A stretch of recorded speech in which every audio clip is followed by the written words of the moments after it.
Wirtschaft Serbien, frage ich mich aber wirklich, ist es hier ein Gasthaus?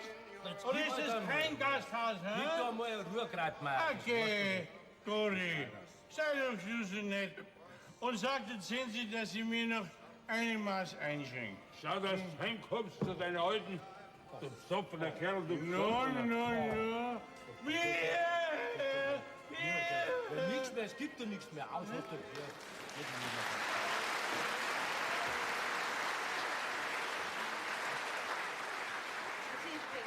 Jetzt, Kuni, geh doch tun aus und mach den Krawaller hin. Ja, ist schon recht. Was ein Kerl, hä? Er auch schon. Der Herr Hausel. Na, Komm. Nein, sei doch du so vernünftig und für den Kreismeier. Nein. Das geht nur mit Gewalt. Nur Was? mit Gewalt. Oh, Geht nur mit Gewalt. das ist Scherz. Das ist Scherz. Herrschaft, Zeiten! Da draußen dem besoffenen Kreitmeier und da herin den da. So, der Narz hat mich schon beim Wickel und bringt ihn heim. Du, Kuni, Ja, Gregor. kannst du den da nicht auch heimschicken? Wenn bei dir nicht schinkt, der Rassabumm ist, dann ist nichts. Ja, wie oft hast du jetzt dem Dominik seine ausländischen Platten schon gehört? Ja, jetzt hör nicht grad auf. Mach schon aus. Du musst ja schon perfekt amerikanisch reden können. Auf später, Frankie Boy, gell? Wenn der Banause wieder draußen ist.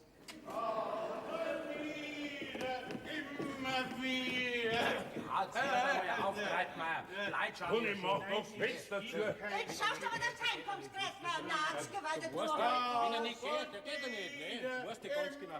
Kapierst du, geh weg von uns nach Hause, Du, du Saubier, du! Mein Gott, na bin ich froh, dass ich kein Mannsbett habe. Okay, das glaubst du doch selber nicht. Morgen sind's genau 8 Wochen, dass wir unsere Frau eingeräumt haben. Ja, eine schöne Beerdigung war's. 4 Monate hat sie erleiden müssen. Ich war bestimmt schon auf viele Beerdigungen. Es war eine Erlösung. Aber so viel Leid habe ich noch bei keiner gesehen. Ja. Jetzt ist halt der Dominik allein. Ja? Wie es einem aufgesetzt ist. Naja, jetzt schauen wir halt einmal, ob alles so klappt, wie es geplant war. Was war geplant? Ja, dass die Wirtschafterin kommt und bei uns da den Laden schmeißt. Ach so. Saubers Mädel ist. Kennst das du? Na ja, ist doch eine Tochter von meinem Bruder, dem Sepp. Ist das der, wo die Wirtschaft in München hat? Gehabt hat, der ist jetzt auch schon gute 10 Jahre tot. Sein Sohn hat halt jetzt die Wirtschaft. Ja, und da ist das Mädel bis jetzt gewesen. Na ja, Mädel, gut. Ich sag halt Mädel, weil es meine Nichte ist. Wie alt ist sie? 39. 39 ist das Mädel. Ist das aber lustig. Und da möchtest du jetzt natürlich ein kleines bisschen kuppeln, gell? Na, ledig ist doch, oder? Na, freilich ist ledig. Ja, freilich ist ledig. Mit 39. Auf die bin ich neugierig. Ja, warten, bis du es gesehen hast, du, und dann reden wir weiter. So. Und du glaubst, der Dominik, der nimmt sich ein 40-Jährige, wenn er an jedem Finger 10 junge Knusprige haben kann. Weil er selber auch noch so jung und knusprig ist mit seinen 54. Ja, Männer bleiben eben länger knusprig. Schau mich an. Ja, bin ich nicht zum Anbeißen. Ja, jetzt haust aber ab, du Sprichmacher, du. Marsch hinaus. So.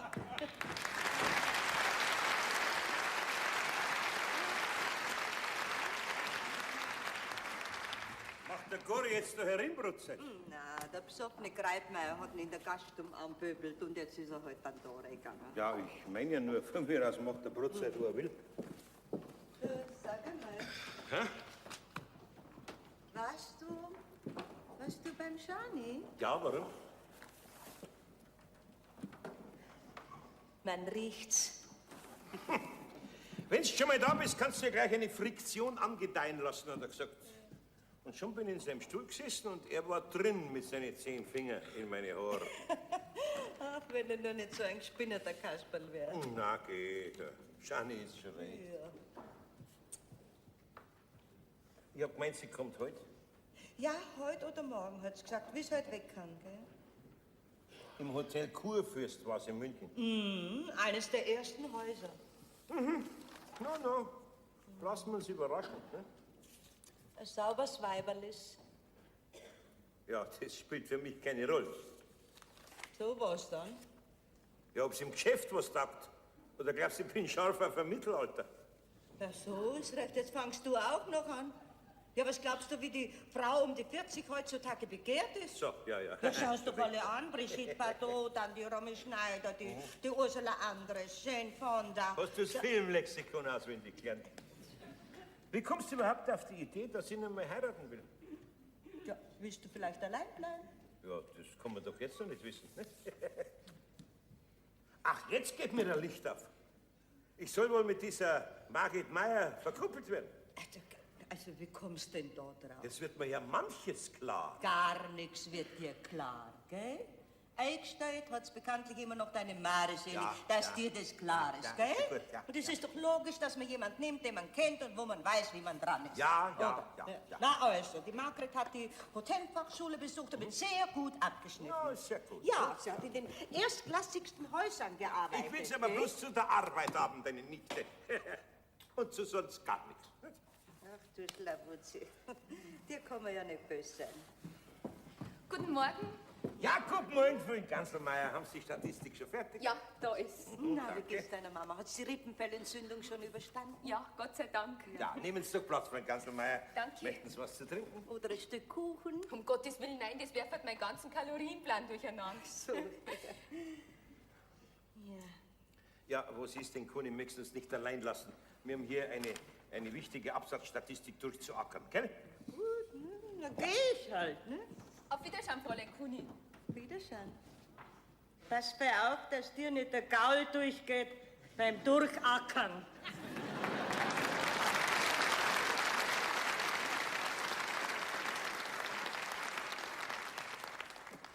Cognac oder Whisky, Cornelia? Eigentlich gar nichts, Herr Weißbartel. Na, Sie werden doch nicht seit gestern Abstinenzlerin geworden sein. Na, ganz bestimmt. Als Angestellte in einem Brauereibüro. Aber ich hab doch gestern schon so viel getrunken. Ja, das war ja gerade das Nette. Mama, die hat schon geschimpft, weil ich gestern so spät heimgekommen bin. Ich hab doch gesagt, Sie müssen erst Mittag ins Büro kommen. Ne? Was? 4 Stunden Schlaf müssten reichen. Komm, setzen wir uns da rüber, das ist gemütlicher. Ja. Herr Weißbartel, haben Sie die ermittelten Werte schon gesehen? Herr Weißbartel. Herr Weißbartel, sag's doch Dominik zu mir. Um Gottes Willen, nein, zu meinem Chef. Du hast denn da Chef? Wir haben doch gestern Abend auch du zueinander gesagt, oder? Ja, da habe ich doch schon ein Schwipsal gehabt. Ja, und das war gerade das Nette, nicht? Also, der Absatz von Fassbier ist im letzten Jahr um 0,8% zurückgegangen, während beim Flaschenbier eine Steigerung von 2,3% zu verzeichnen war. Herrlich, wie das aus Ihrem Mund klingt. Der Absatz vom Fassbier. Jetzt machen Sie ihn aber wieder lustig über mich, Herr Weißbartel. Prost, Cornelia. Aber nur ein ganz kleines Schluckerl, Herr Weißbartel. Wie heißt das? Prost, Dominik.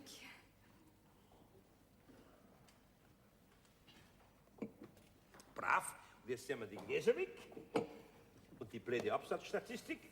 Und jetzt kriegt der liebe Dominik zuerst einmal ein feines Bus. Nein, ich bitte Sie, Herr Weißbartel. Wie sagt ein braves Mädchen? Wenn da ein Mensch hereinkommt. Das ist von der Herr Griebel.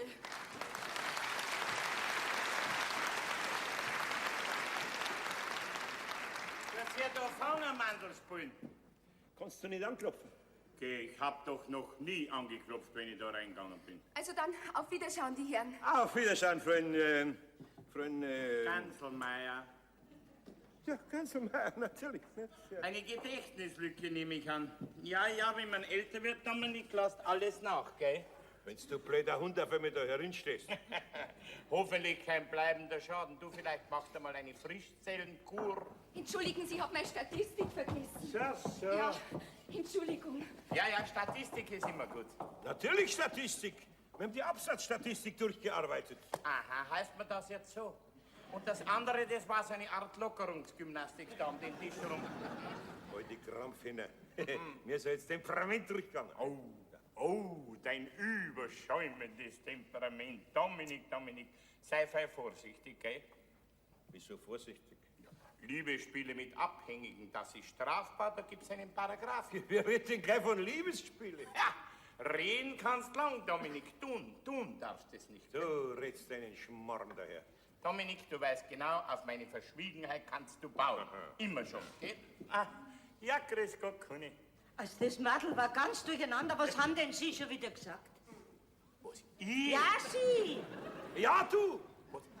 Ich soll zum Fräulein Ganselmeier was gesagt haben. Ach, ich kenne Sie schon, Sie tun schon an. Ja, wir kennen dich schon. Sie mit Ihren zweideutigen Anträgen. Zweideutige Anträge. Ich? Meistens sind sie eindeutig.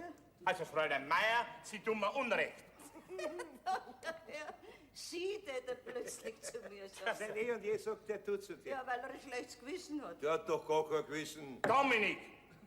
Also, was man sich in dem Haus alles an üblen Verdächtigungen gefallen lassen muss, das ist schon allerhand. Ich bin unschuldig, gell? Warum muss jetzt das von Cornelia darüber kommen, wenn wir drüben in der Brauerei so ein schönes Büro haben?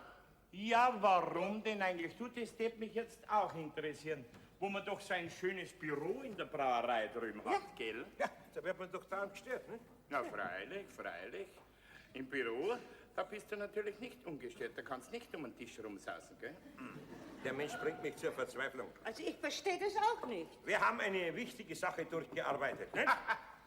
Und überhaupt, was geht denn das euch an? Wer ist denn da der Herr im Haus? Ja, du natürlich. Ja, beruhig dich noch wieder, Dominik. Also, dann hock dich her da und lass in Zukunft den jungen Madel in Ruhe. Das ist es. Du bringst uns jeden ein halbe Bier.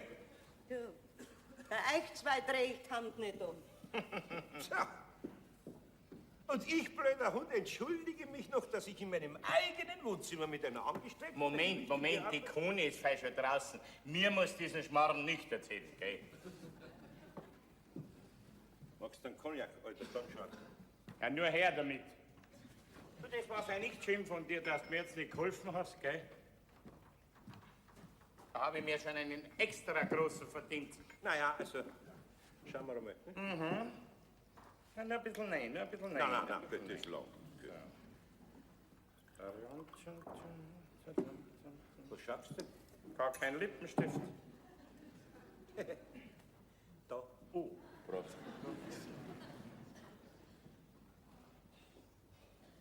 Sag einmal, geht das schon länger? Was? Naja, das mit dem Fräulein Ganselmeier. Nein, noch nicht so lange. Wir waren gestern das erste Mal miteinander aus. Was, ihr beide da bei uns? Doch nicht da, bist narrisch. In München drin. Ja, natürlich, da kennt dich ja jeder, gell? Einige Diskotheken Natürlich. und am Schluss Schwabing. Ist ja klar. Ja. Und du vermutlich im Trachtenanzug, gell? Ja, freilich. Mensch, Dominik, in eine Diskothek im Trachtenanzug. Ja, wieso denn? Ja, sag einmal, bist denn du noch zu retten? Du musst ja die Sensation gewesen sein. Also dir kann man wirklich nichts erzählen. Du musst alles missmachen. Warum soll ich nicht in einem Trachtenanzug in einer Diskothek gehen? Was tanzt das? Ja, freilich will ich tanzen. Ja, verrückt. Ja, warum soll ich denn nicht tanzen? Haben sie einen Zwiefachen auch gespielt? Also wirklich, mit dir kann man nichts Vernünftiges reden. Ja, sag einmal, verstehst du denn jetzt überhaupt keinen Spaß Du mehr? stehst natürlich über der Situation. Jean Cribel, Coiffeur und Parfümerie-Geschäftsinhaber daher. Jetzt wärst du aber zynisch, Dominik, gell? Schwamm drüber. Prost. Du, sag einmal, bist recht scharf losgegangen, hä? Kennst mich doch, ne? Ja, freilich. Du als Ochsenbräu wirst halt losgegangen sein wie ein Ochs. Du bist vielleicht ein alter Hirsch. Aber das eine sage ich dir, aus dem männlichen Geschlecht werde ich noch nicht so schnell ausreden. Gell? Ja. So. Zum Wohl. Dankeschön, Kuni. Dankeschön, Kuni, und nichts für ungut, gell? Ja, übrigens, die Margret ist gerade gekommen. Soll ich es reinschicken? Ja, nur red damit. Oh, jetzt wird's aber ernst, Dominik. Wieso denn? Ich halte auf alle Fälle die Daumen, gell? Wieso haltst du mir auf alle Fälle die Daumen? Ja, mein. Du redst deinen Schmarrn daher. Du weißt ja, wie es da mit deiner Mari gegangen ist. Ja, mit der Mari war ich aber verheiratet und das ist so angestellt. Und das ist ein kleiner Unterschied, ne? Ja, ich weiß Und außerdem war es der ausdrückliche Wunsch von der Mari, dass Frau Meier daherkommt. Ja, ist ja gut, Dominik, ich kenne ja die ganze Geschichte. Und wenn du glaubst, dass sich mit der was geigt, dann bist du auf dem Holz weg. Ich? Wieso ich? Weil ich möchte einen Nachkommen, wenn Mari schon keine Kinder haben können, ne? Ja, wir haben doch schon ein paar Mal drüber geredet. Schau, du brauchst eine junge, eine hübsche, eine fruchtbare, eine reiche. Reich brauchst du nicht sein, du Spinner.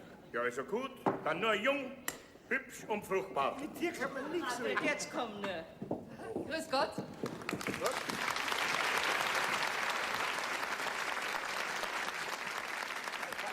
Gott, Herr Weißbartel. Grüß Gott, Fräulein Meier. Gestatten, dass ich mich vorstelle. Jean Gribel, mein Name. Ich bin ein alter Freund des Hauses. Ribel? Oui, Madame. Französischer Abstammung, ist aber schon lang her. Er hört's aber noch recht gern, der Schani. Ja. Ja, also Schani höre ich wieder weniger gern. Da komme ich mir vor wie ein Oberkellner aus Wien, aber wissen Sie, er ist halt ein alter Spaßvogel, der Dominik. Ja, ist alles ein Spezi. Ja. Freund des Hauses. Also dann, grüß Gott, Herr Ribel. Bonjour, Madame. Komm, setz dich doch nieder, Mann. Ja, nehmen Sie doch Platz. Danke. Bitte schön. Sind Sie mit der Bahn kommen? Nein, nein, ich bin mit dem Auto da. Oh la la, gnädige Frau, chauffieren selber? Ja. Gnädige Frau chauffiert selber. Was wenn's nicht für möglich heute? Ja, was ist denn los, Dominik? Willst deinen lieben Gast nicht einen kleinen Drink kredenzen vielleicht, oder? Ja. Ja, was hätten Sie denn gern? Ach, mir ist ganz gleich. Ja. La. Setzt euch noch nieder, ihr zwei, ich schenk schon ein. Magst du einen Sherry? Ja, gern. Aber nicht zu viel, Tante Kuni. Ja, und mir erlauben Sie bitte schön, dass ich bei meinem Bier bleibe, gell? Aber freilich. Kuni, ich nehme einen Bourbon, s'il vous plaît. Ja, wollen Sie zuerst ein Bier austrinken, Herr Griebe? S'il vous plaît.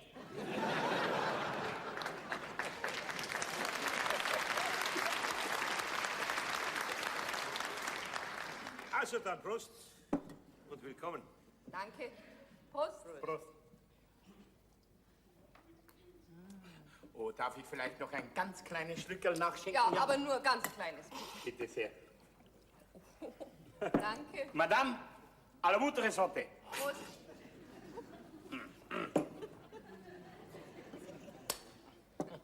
Jetzt sind Sie mir aber bitte nicht böse, wenn ich das Rest da nicht noch austrinke, aber ich glaube, es ist so gescheiter, die Kuni zeigt mir zuerst mein Zimmer. Ja. Da kann ich mich ein bisschen einrichten, bevor das hier in eine Begrüßungsparty ausartet. Ja. Das können wir dann am Abend immer noch nachholen. Ja, Okay? wie Sie meinen, Frau Meier, lassen Sie Ihnen von der Kunde alles zeigen. Ja, also dann, für Gott dabei die Herren. Auf Wiedersehen. Moment, Madame. Wenn Sie vielleicht am Kopf halt was brauchen, ein bisschen auffrisieren, ein leichtes Föhnwelle à la Lady Di. Jean Gribel stets zu Diensten. Dankeschön. Bitte sehr. Herrschaftszeiten. Hüschgast, das ist... Du bist vielleicht ein alter Depp. Ha? Aber ich weiß nicht, kommt mir irgendwie bekannt vor. Wieso habt ihr euch schon einmal irgendwo getroffen?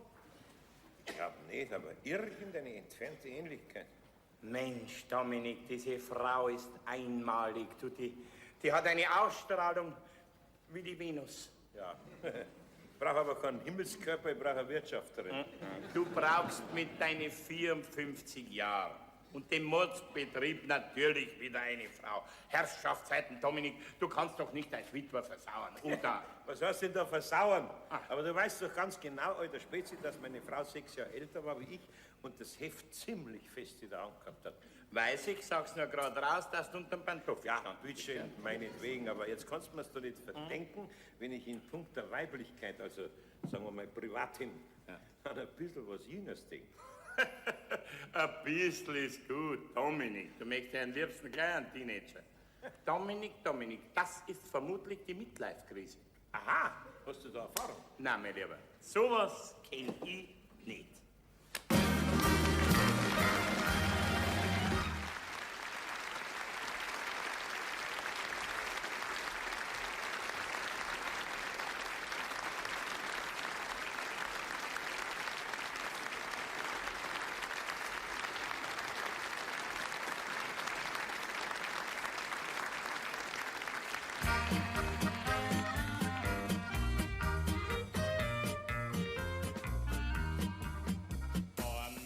Midlife-Crisis kenn ich nicht.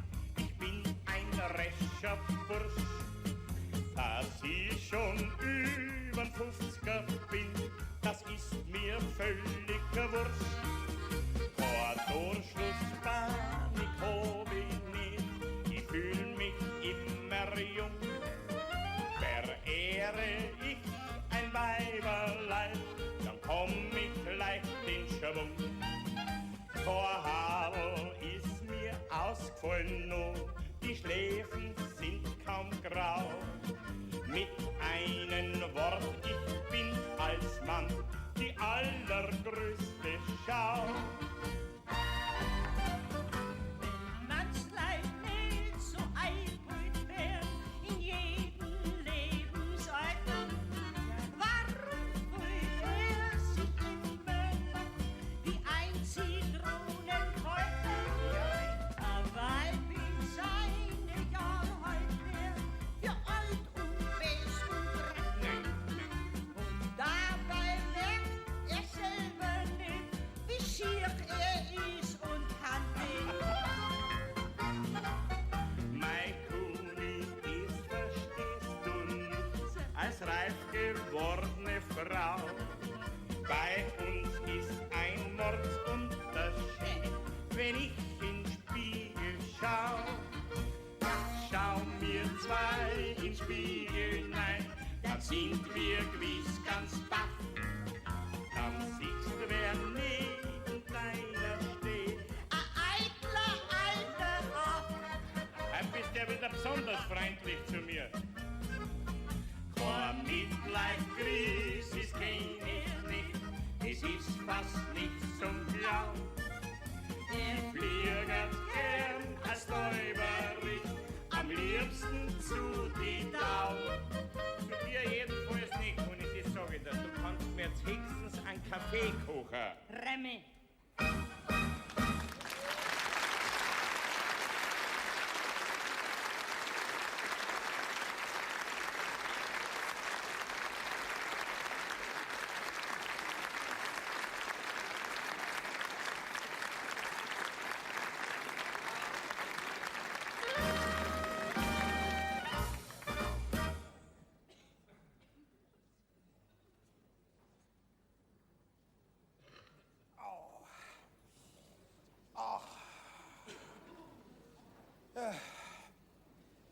Auf ein Harzbredel soll ich mir liegen, hat die Kuh nicht gesagt.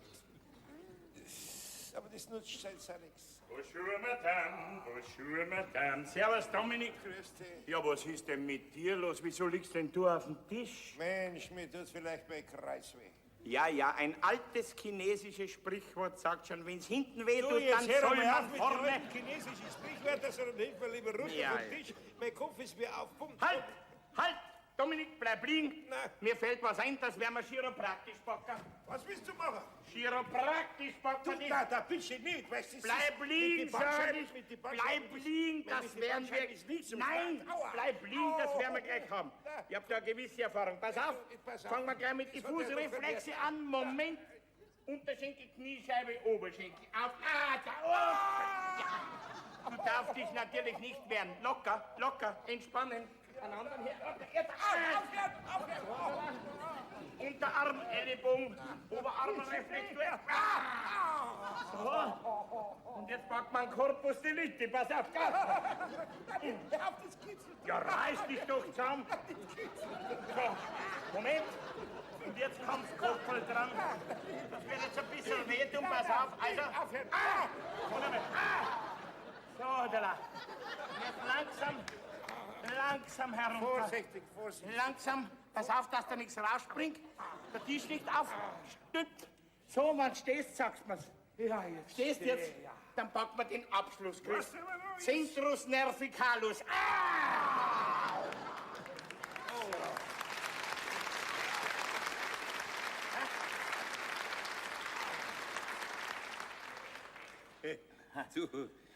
Du, Schani, ich glaub, das wird schon besser. Ja, was hab ich da gesagt? Ja, was zitterst denn du so, Gori? Ja, ich hab glaubt, du bringst ihn um. Geh du hier, so du, sowas nennt man Chiropraktik. Chiro, was? Praktik.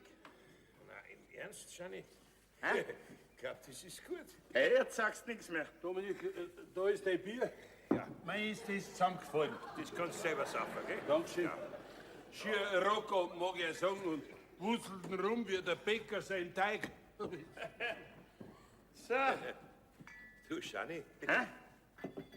das ist wie wegblasen. Ja. Eigentlich wollte ich ja Arzt werden, aber du weißt ja, als einziges Kind meiner Eltern und dann das Geschäft. Ne? Ja, und als Friseur kannst du auch weniger Unheil anrichten.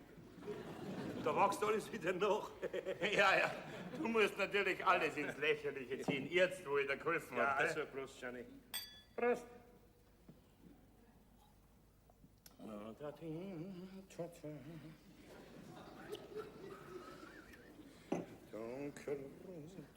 Sag einmal, arbeitest du gar nichts mehr?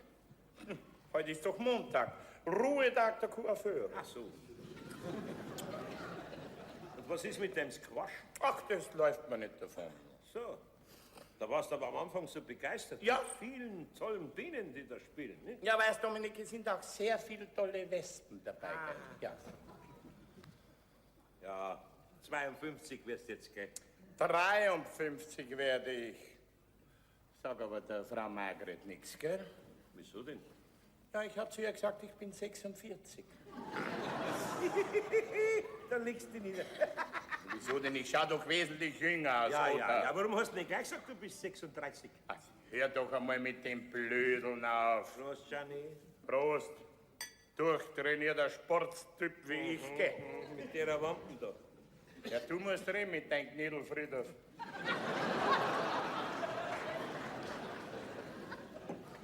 Mich wundert's eigentlich, dass du nicht weiter bist bei der Margret. Ja, weißt du, Dominik, da muss man sehr behutsam vorgehen. Freilich. Schau, eine Frau wie die Margret, die kann man natürlich nicht mit gewöhnlichen Maßstäben messen. Und demzufolge ist es auch nicht opportun, etwas übers Knie abzubrechen. Ja, ich verstehe das schon. Ja. Na, das verstehst du nicht. Du nicht. Wenn ich nur an die peinliche Szene denke mit dem Freund Ganselmeier da um den Tisch um. Komm. Das war doch bloß ein Gaudi. Ja, solche Späße liebt die Frau Margret zum Beispiel überhaupt nicht. Wie oft warst du jetzt aus mit dir? 4-mal. Ja, und? Was hat sich getan? Was hat sich getan? Mein Gott, bist du ein Banause. Ja, du gehst 4-mal mit einer Frau aus, du. Ja. Da kriegst du dann schauen, wie im Buch steht und es passiert nichts. Ja, ich hab dir doch gesagt, dass ich... Da hättest du einmal gestern bei uns dabei sein sollen. Wieso warst du vielleicht schon wieder mit der Kanzelmeier Ja, beieinander? freilich. Im Trachtenanzug. Ja, natürlich. Da war vielleicht was los. Komm, das musst du mir jetzt sofort erzählen. Geh weiter. Ja, erst einmal schön essen beim Jockermann. Sehr froh.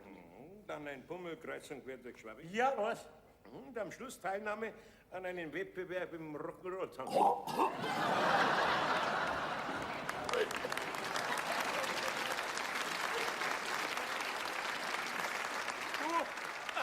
Du und Freund Ganselmeier. Ja, ich und die Cornelia. Ich dran nur durch. Ja, von mir aus. Und da, weißt du? Ja. Bei so einem Hüftschwung. Ja. Da ist passiert. Was? Im Lokal? Rimpfig mit meinem Kreuz. Ich habe einen solchen Schrei getan, dass die Musik gleich aufgehört hat zum Spielen. Ach so. Ich war froh, dass ich noch ins Auto rausgekommen bin und dass die Cornelia gefahren ist. Ja, das glaube ich dir gern. Und einen Affen habe ich benannt gehabt. Du, das kann ich mir gut vorstellen, Dominik. Im nüchternen Zustand hättest du doch niemals bei einem Rock'n'Roll-Wettbewerb teilgenommen. Und das Kreuz hat mir wehgetan. Ja, das glaube ich, das Kreuz. Oder? Ja, und das andere dann? Was ist das andere? Ja, du hast doch vorhin gerade noch durchblicken lassen, was du für ein Draufgänger bist, nicht? Mit dem Kreuzweh? Aha, da hätte ich die sehen mögen. Da hättest du einen Notarzt kommen lassen, wenn da das passiert wäre. Ausgerechnet ich, ein durchtrainierter Sportsmann wie ich, geh weiter, geh, komm. Ja, sag einmal, dann ist also gar nichts passiert. Geh zu, mit dem Hexenschuss und dann noch Dings da, nicht? Guten Morgen, die Herren. Oh, Morgen. guten Morgen, meine teuerste Frau Margret. Morgen, meine tollste Frau Bauer. Ich küsse Ihre Hand, Madame.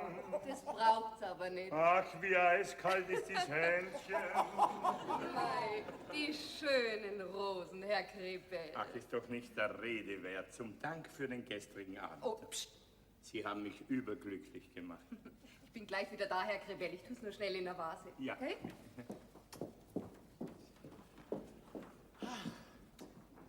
Sie haben mich überglücklich gemacht.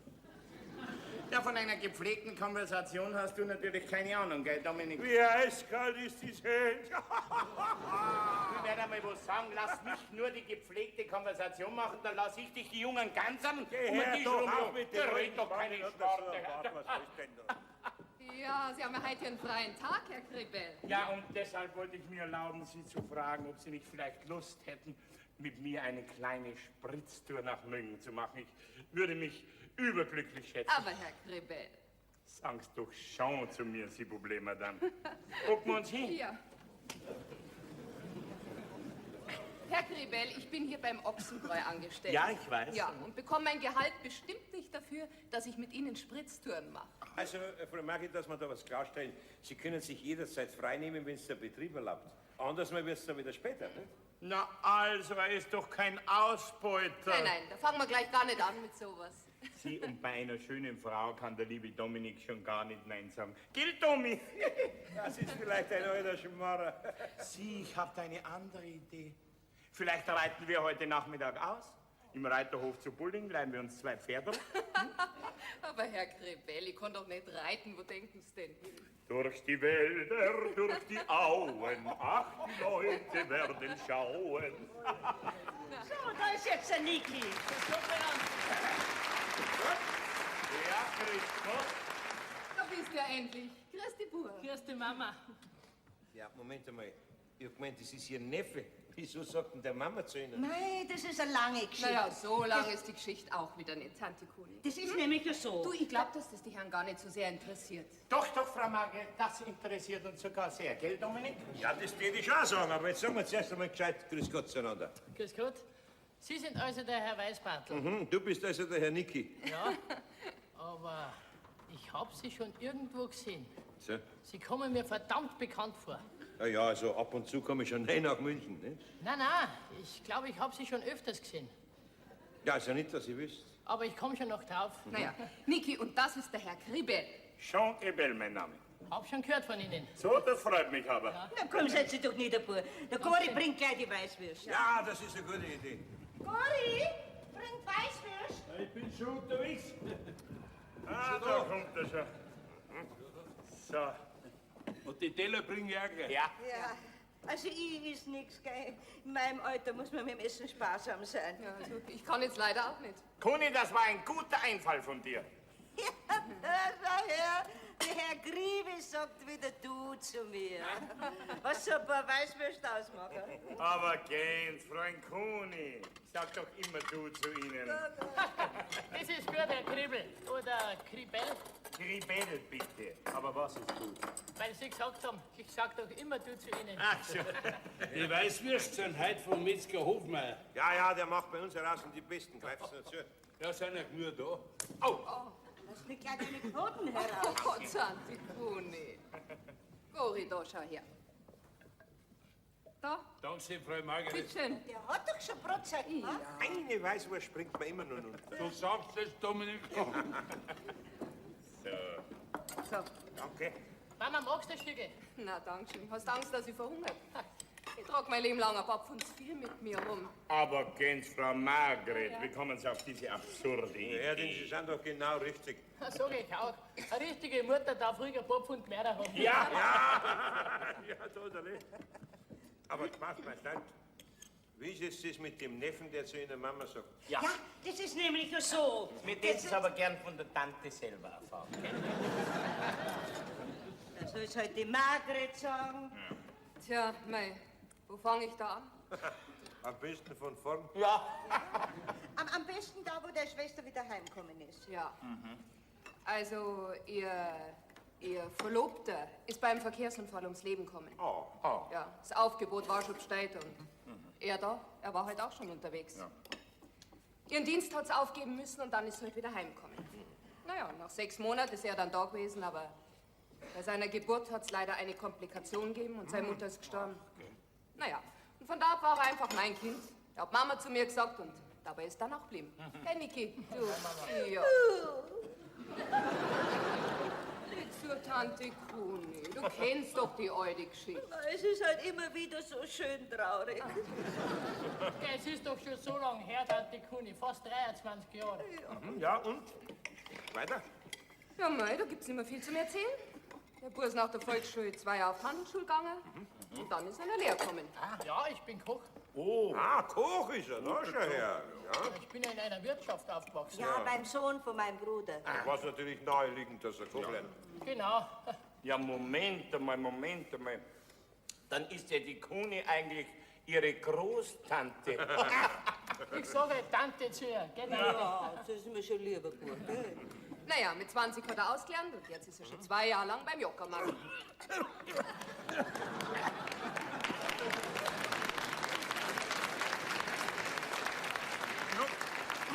Mom, da muss ich mir ein anderes Lokal suchen.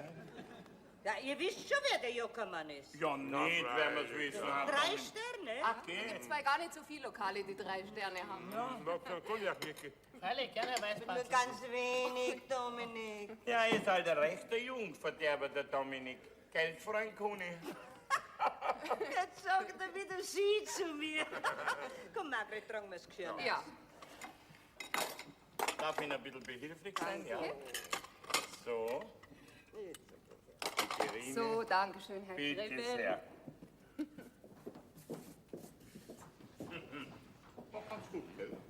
Ist das Ihre verstorbene Frau, Herr Weißbart? Ja. Es ist dann 3 Monate her. Darf man fragen, wie alt war's denn? 60. Uli, eine sauber Stereoanlage haben Sie da. Darf ich mal die Platten anschauen? Ob's halt dein Geschmack ist, ne? Sind ja die Ihren. Aha. Louis Armstrong, den höre ich mir auch gern an. Ja, wissen Sie, Nicky, seine verstorbene Frau hat halt gar nicht viel übrig gehabt für einen Dean Martin, Frank Sinatra, Fats Domino. Dean Martin ist zwar auch nicht gerade mein Geschmack, aber Fats Domino, da sage ich nicht nein. Fats Domino heißt er. Eben. Mahalia Jackson, da schau her. Wie schaut's denn mit Reggae aus? Nein, das schaffe ich nicht mehr. Ein Reiki.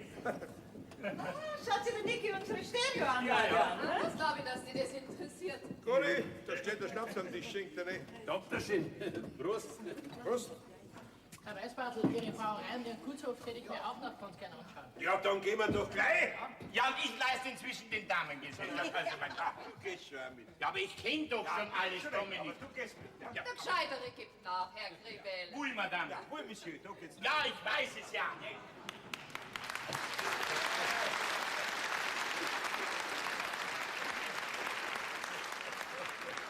Na, was ist jetzt mit dir, Gori? Bloß noch ein Tröpfel.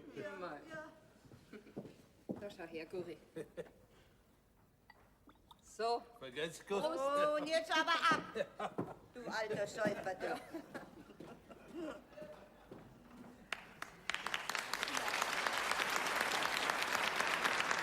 So, Margret. Und jetzt schenken wir 2 uns auch einen ein. Ja. Okay?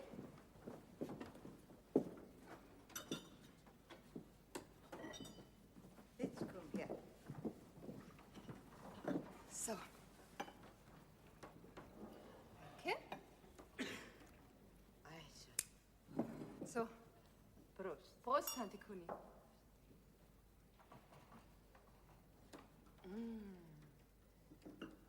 Gut?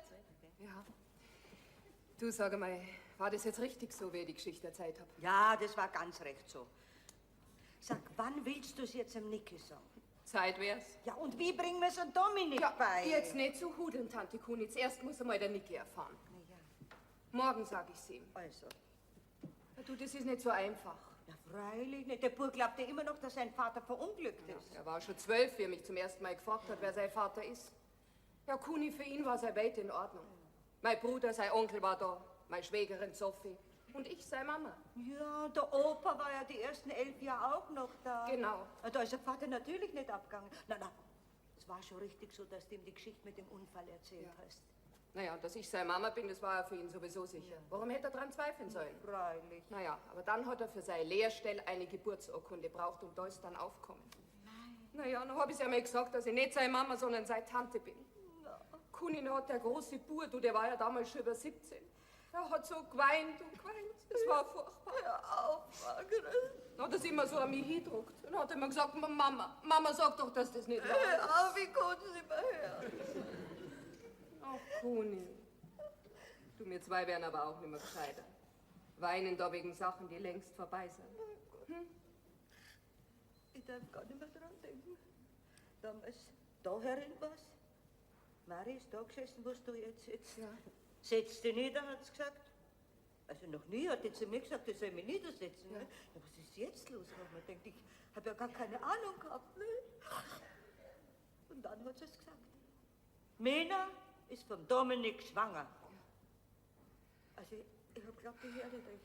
Was, habe ich gesagt. Ja, hat sie geschrien. Die Mena ist vom Dominik schwanger. Und mit dem Feist und den Tisch, mein Gott. Weil Margret, ich darf gar nicht mehr dran denken. Du, ich glaube, die Ehe war nie besonders glücklich. Naja, vielleicht, weil er der Jüngere war. Er war ein sauberer Bursch. Du, ich weiß noch, Mena hat einmal ein Bild von ihm mit heimgebracht. Als Student ist er drauf, weißt du, so richtig mit Mütze und Couleirband. Du, das kenne ich. Ja? Wir haben das Gleiche. Aha. Naja, und zum Niki habe ich dann immer gesagt, dass das sein Vater Ja, ist. das stimmt ja sogar. Ja. Jetzt pass auf. Da ist das alles. Und das Bild ist ziemlich weit hinten. Jetzt pass auf. Da ist er. Ja. Da ist er als Student. Hat doch in Weihenstephan studiert. Nein, ich weiß alles. Du, eines Tages ist Mena heimgekommen. Mit ihrem Koffer ist da gestanden. Die Augen rot und geschwollen vor lauter Weinen. Jetzt bin ich wieder da, hat sie gesagt. Und jetzt gehe ich nimmer weg. Dann hat sie mir das alles erzählt, wie es zu Frau Weißbartel hingegangen ist und wie sie das gestanden hat, dass von ihrem Mann ein Kind kriegt. Es wird alles bezahlt, hat Frau Weißbartel gesagt. Machst das weg oder tragst das aus? Gibst das her oder ziehst das selber auf? Es wird alles bezahlt. Aber ich nimm kein Geld, hat Mena gesagt. Recht hat's gehabt. Ja, und jetzt? Jetzt bin ich da. Mein Kuni, du, das hätte ich mir auch nicht träumen lassen. Ja. Wie gefällt er dir denn? Wer? Na, wer denn? Der Dominik halt, ne? Ich bin hier als Wirtschafterin angestellt. Da kann mir doch das völlig gleichgültig sein, ob mir mein Arbeitgeber gefällt oder nicht. Er gefällt dir also, Er schwärmt aber mehr für die Jüngeren. Na ja, fürs Freund Ganselmeier vom Büro zum Beispiel. Geh, bei denen zwei geht noch nicht viel. Das darfst du mir glauben, Ja, Margret. ja. Du wirst kaum dabei sein, oder? Margret, ich glaub gleich gerade, du bist ein bisschen eifersüchtig. Geh, Kuni. Wie kommst du denn da drauf? Er gefällt dir also. Ja, doch. Doch, er gefällt mir schon. Na, warte, Margret, das kriegen wir dann schon. Aber was willst du da machen, Tante Kuni? Ja, wir brauchen jetzt eine Strategie. Was? Ja. Auf alle Fälle musst du mit dem Schane recht schön tun. Aber auch nicht wieder zu viel. Nur so viel, dass dem Dominik sein Interesse geweckt wird. Und er vielleicht auch ein kleines bisschen eifersüchtig wird. Du, ich glaube, beim Herrn Jean Grebel, da brauche ich mich gar nicht anstrengen. Der zappelt nämlich schon an meiner Angel. Ja, was? Ja, schau dir mal den wuchtigen Rosenstrauß an. Du, und nicht zum ersten Mal. Nicht schlecht. Ich sag's ja, im 3. Frühling, wenn's kommt, dann wird sogar ein alter Hirsch zum Rosenkavalier.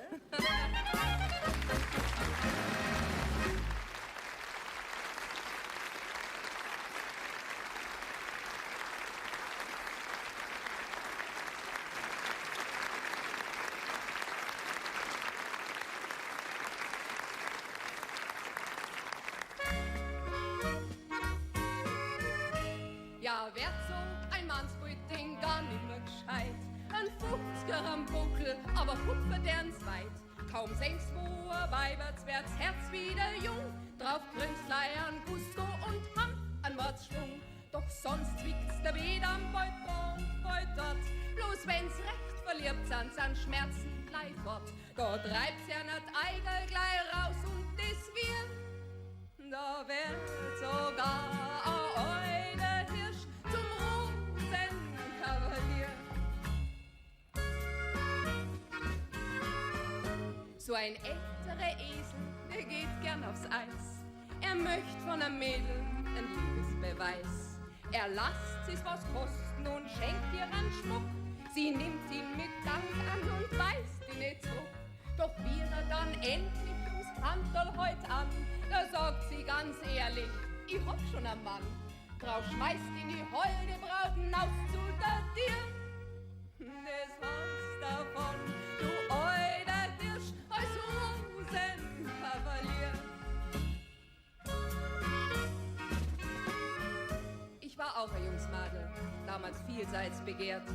Da haben mich die Männer ganz narrisch verehrt. Ja, hätte ich bloß nicht so oft Nein gesagt dazu, dann wär ich nicht ledig, so saudum geht's zu. Zwar krieg ich noch Anträge von reizende Herren, doch die jüngeren Jahrgänge, die hab ich nicht so gern. Und die Reichern fallen öfter vor Mädel auf mir. Ja, da wird dann so ein euder Hirsch zum Rosenkavalier.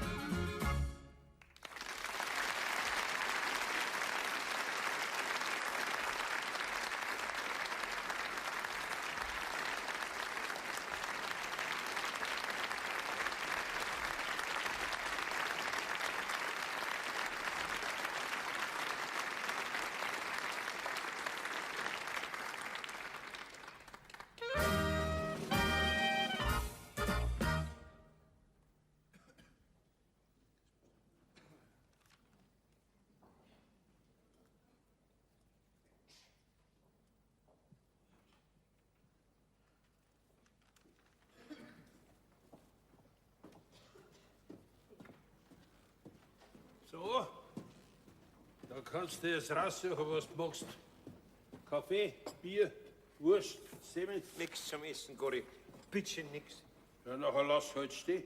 Nein, so einen Kaffee trinke ich. So. Was willst du denn mit dem Bier? Tu noch grad das Bier weg. Ja, das ist ja sowieso für mich.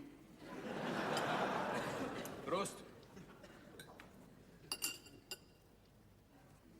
Oh, herrlich. Ochsenbrei Spezial. Das Bier für den Kenner. Prost.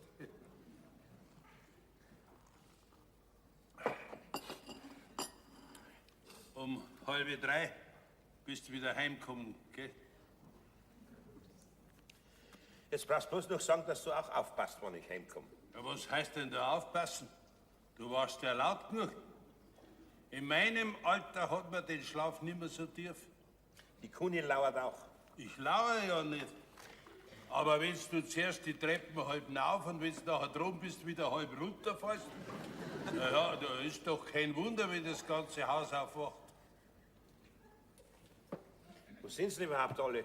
Zum Einkaufen sind sie nach Landshut. Ach so. Ja, da haben wir einen guten Griff gemacht. Mit was? Ja, mit der Margaret natürlich. Ja, ja. 4 Wochen ist jetzt da und schmeißt schon den ganzen Gastwirtschaftsbetrieb. Ja, froh bin ich. Ja, deine Mari hat's nicht besser gemacht. Weißt, an wen mich die Margaret erinnert? An wen? An die Mena. Du hast das bestimmt nicht vergessen. Nein, bestimmt nicht. Wie alt werden die Mena jetzt? 42. Ja, sicher ist verheiratet und hat Kinder. Hör auf, Gori. Was vorbei ist, ist vorbei. Ich weiß noch gut, wie es gekommen ist. Wie lange ist es das schon her? Am 1. September waren es 24 Jahre. Ja, ich hab grad angezapft und hab alles gehört. Kein einziger Gast war im Lokal. Die Frau, die ist am Stammtisch gesessen. Du heißt Philomena, hat's gesagt. Wir werden Männer zu dir sagen. Daheim sagen sie auch Männer zu mir. Hast du einen Freund? Nein. Kind ist auch keins unterwegs. Nein. Und über den Lohn haben wir ja schon geredet. Der Berchtesgadener Jackerl hat's angehabt. Weiße Knierstrümpfe und schwarze Schuhe. Ja, und da in die Ohrlapperl so kleine silberne Ohrringe. Ja.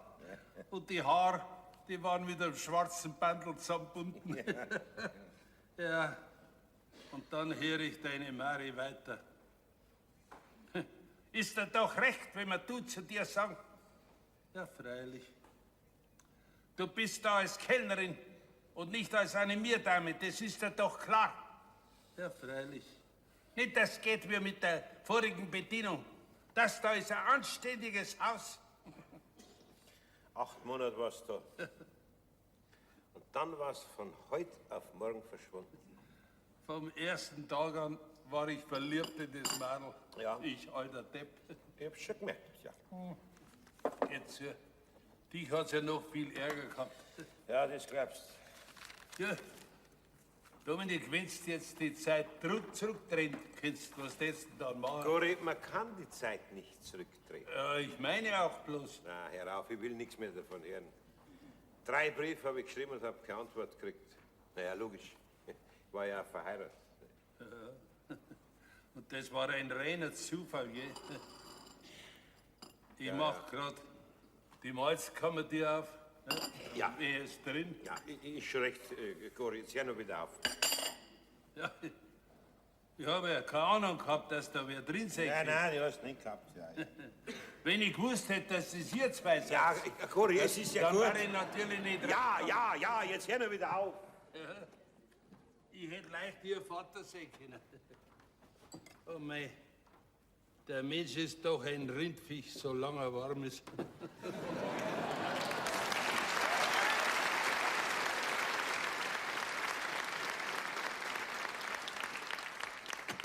Servus, Dominik! Was tut der Schreck?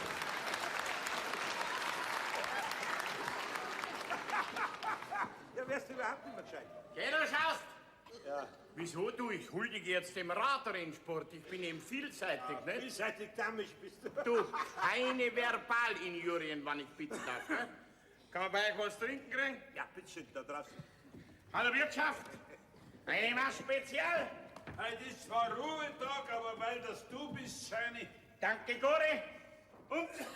Du hast dich gestern abgeschnitten? Geh, lass mir doch mal Ruhe. Haha! Und du? Du bist jetzt unter die Radrennfahrer. Ja, freilich, Fitness, Fitness! Da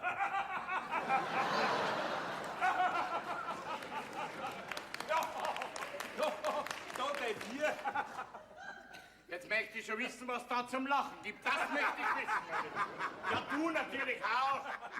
Kommst du mal mit, Schatz, zum Fenster raus, zeig euch was. Da kommst du hin. Ja, lass dich gleich mal raus, geh raus, Bum.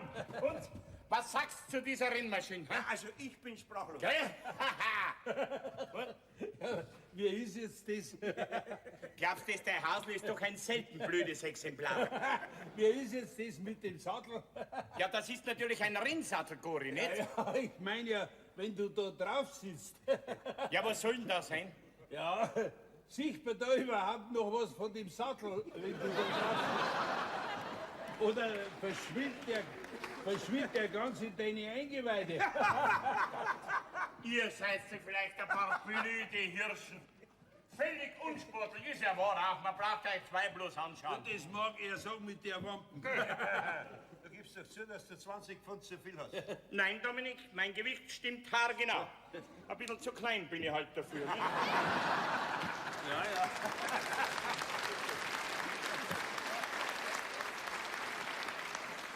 Weißt du was, Bader? Nein? Dann brauchst du ja nicht abnehmen. Dann brauchst du ja bloß wachsen. Schwindig, ey! Er war gut so für dich. Ja, du auch natürlich nicht. Da fangt ihn nur wieder. Jetzt sag einmal, was hat denn das Rad gekostet? 2600 inklusive. Ja, um Gottes Willen. Ja, und reiten tust du gar nicht mehr. Na, selten. Du, man kann sagen, fast gar nicht mehr geht. Das ist Quatsch. Na, Dominik, weißt du, da ist mir zu viel junges Gemüse da. Ja, wie bist du denn ausgerechnet aufs Radfahren gekommen? Ja, Dominik, Radfahren ist doch in bei diesen Benzinpreisen. Geh weiter. Der wahre Grund, unter uns gesagt, ist der, dass die Frau Margret gewisse Andeutungen gemacht hat. Ganz diskret natürlich, nicht wahr? Andeutungen?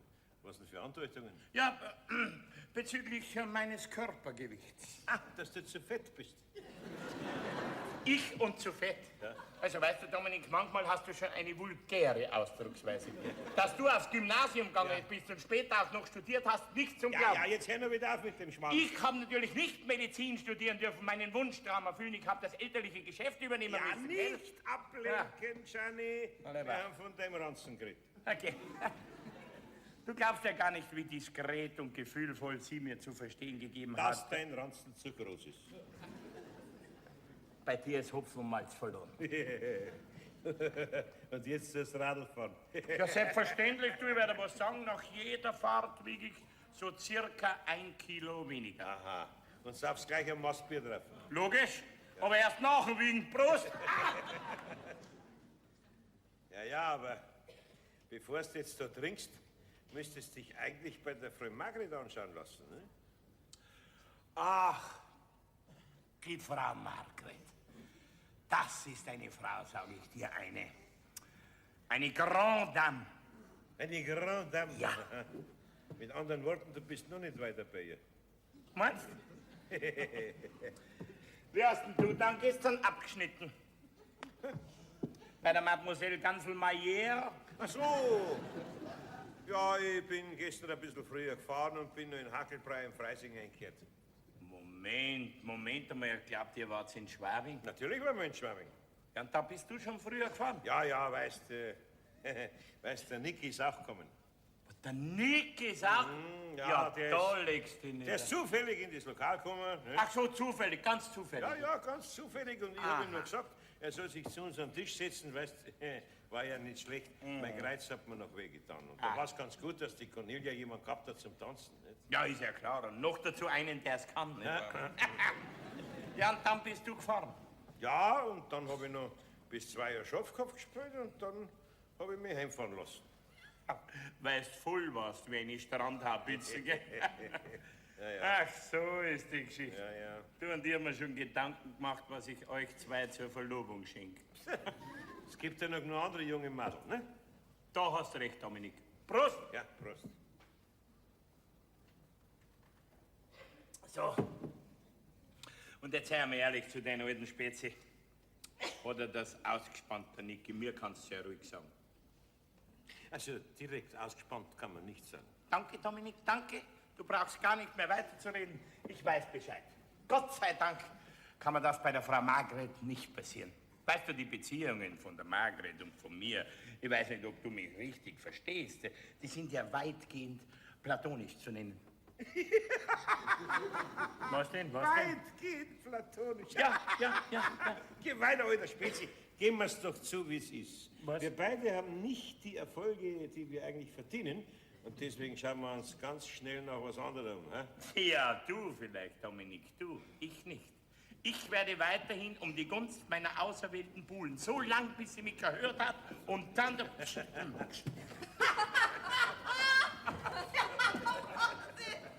Wo schuhe, Mama? Tatsächlich, der Gori hat ihn schon vorbereitet. Ja, lassen Sie gerade wieder Ihren Bauch raus, Herr Griebel.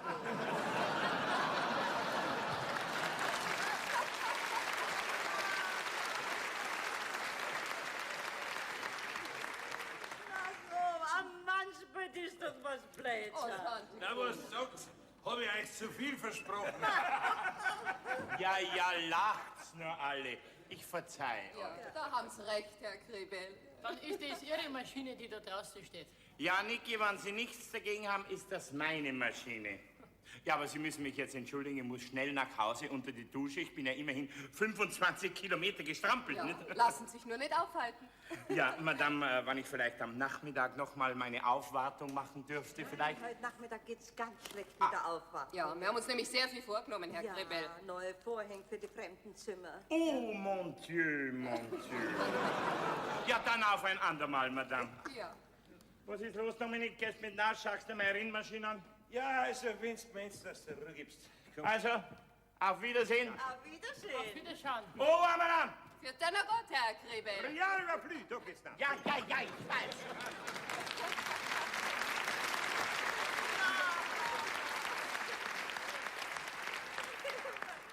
Wenn du nur nicht so ein gespinnerter Uhu wärst. Zum Schluss war er schon ganz blau vor lauter Brust raus und Bauch rein. Lange jetzt der nicht mehr ausgehalten. Ja. Tragen wir's noch, Margit. Ja, du, Tante Kuni, vielleicht kann uns der Gori dabei einen Kaffee machen. Ja, ich sag's ihm gleich. Nimm du das mit. Gut, danke, danke. Ah ja, Niki, da liegt dein Blatt. Dankeschön.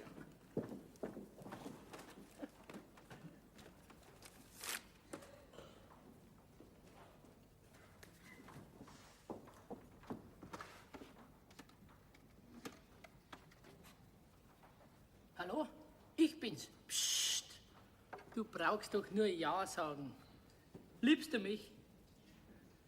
Bist du mein Zuckerguscherl? Sehnt sich das kleine Gansal nach mir? Dann bist du um 7 an der Moosachbrücke. Servus, Bussi. Der mit seinem blöden Rennradl, wie wenn ich noch nie ein Fahrrad gesehen hätte. Aha, hast du da Schallplatten gekauft? Nein, das ist ein Geschenk für Sie, Herr Weißbartel. Für mich, so? Ich weiß natürlich nicht, ob es Ihrem Geschmack entspricht, aber der Text soll was aussagen. Aha, also Konstantin Wecker. Na, Hermann van Ween. nein, so habe ich das nicht gemeint. Aber Sie wissen ja ganz schön Bescheid. Ja, also ihr Großstädter meint immer, wir Provinzler leben hinterm Mond, ne? Aber bestimmt nicht. Eigentlich ist die Platte ja vom Fräulein Ganselmeier. So, aha. Übrigens wollte ich mich noch entschuldigen. Für was denn? Na ja, wegen gestern. Geh herauf, sie fliegt halt auf dich, nicht? Glauben Sie mir, Herr Weißbartel, ich habe die Cornelia wirklich sehr gern. Also, was hab ich, alter Esel, da noch zu melden? Sie machen es einem aber auch nicht leicht, Herr Weißbartel. Nein, und jetzt spielst du mir die Schallplatten vor. Ne? Ja, ich hab's aber bloß besorgt. Ja, ist schon recht. Also, dem Deckblatt zu nach ist doch mehr was Nostalgisches, ne? Jetzt hiegt er dann gleich. Aha. Liebe war's nie, denn du hast leider noch kein Herz. Sehr schön. Liebe war's nie, es war ein Scherz. Entzückend. So, der Kaffee ist bestellt. Und wenn du für den Ganselmeier siehst, dann sagst du, ich lass herzlich danken für die sinnige Platte. Ja, und ich hole euch den Kaffee rein.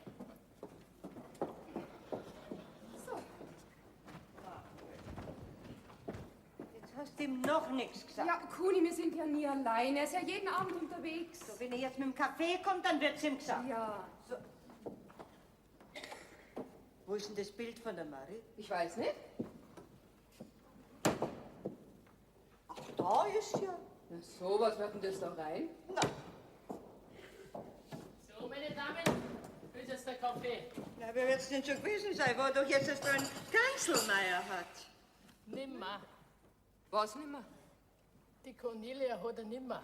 Und im Übrigen hat er es noch gar nicht gehabt, wenn die Damen verstehen, was ich meine. Aha. Und woher möchtest du das wissen? Du Siebengescheiter, du? Hm? Weil ich jetzt derjenige bin, der wo... Aha, dann stimmt's also doch, was mir der Gori gesagt hat. Was hat dir der Gori gesagt? Ah, na ja. Ich möchte jetzt wissen, was der Gori gesagt Ja, hat. du, das täte mich jetzt aber auch interessieren. Ja, hat euch zwei schon ein paar Mal in der Au bei der Moosach gesehen. Aha, da erfährt man ja nette Geschichten. Und Mutter erfahrt sowas natürlich zuletzt. Ja, ich hätte schon noch gesagt, Mama. Ach, der Herr Weißbartl hat so eine gute Meinung von dir gehabt. Ja, jetzt beruhig dich nur wieder. Und überhaupt, was kann ich nicht dafür? Ja, ja, freilich. Du kannst natürlich überhaupt nichts dafür. Sei doch froh, es könnte doch gar nicht besser laufen. Was sagst du, Tante Kuni? Was hab ich jetzt gesagt? Ah ja, wo die Liebe hinfällt. Ja, ja, wieder einmal. Nein, Mama, nein. Diesmal ist ernst. Ja, ja, schon recht. So wie das letzte Mal heute. Hm? Ach, schäm dich. Hat so nett von dir geredet. Dass nicht bloß faul rumsitzt, sondern auch einmal zupackst, wo es not tut.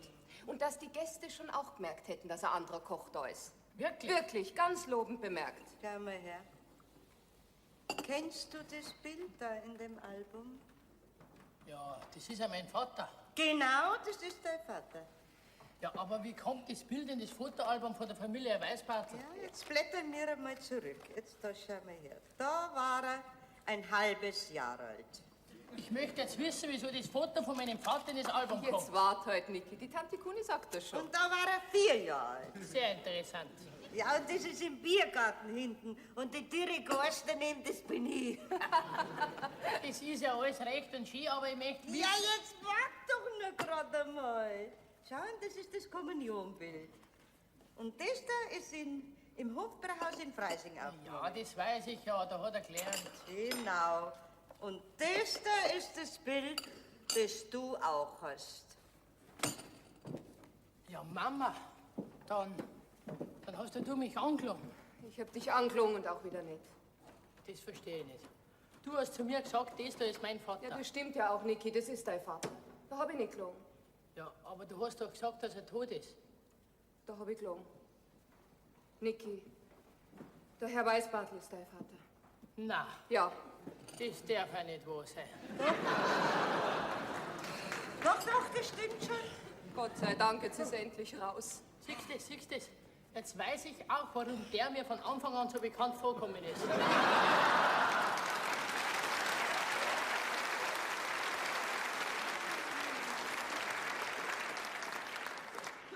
Weil die Stimme des Blutes gesprochen hat.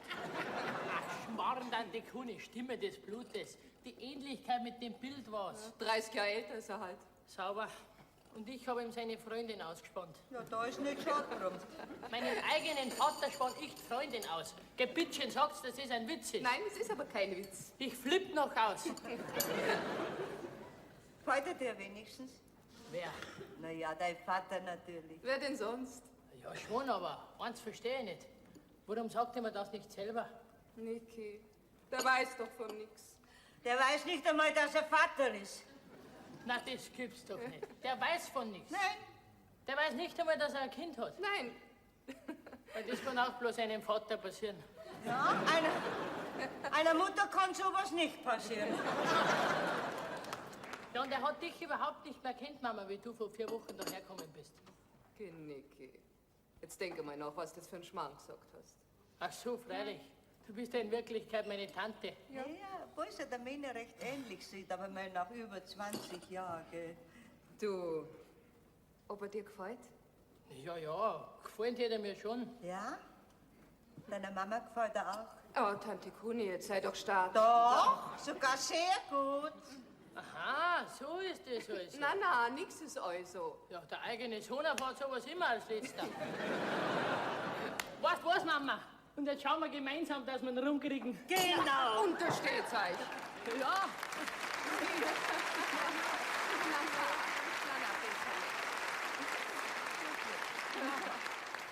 Weißt, ich hab endlich einen Vater und du kriegst endlich einen Mann. Endlich. Ja, natürlich. Also ihr Mannsbrüder seid doch alle gleich.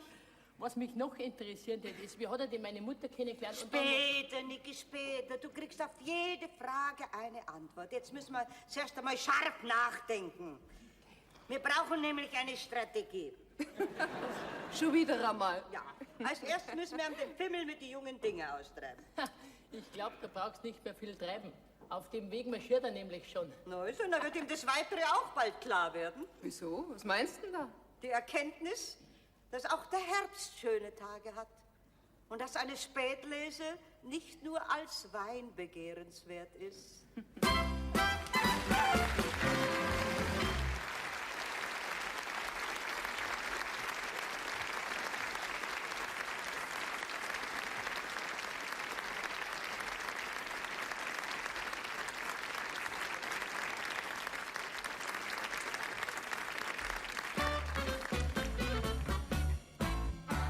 Ich habe es in den Kopf gesetzt, die Margret wird meine Frau.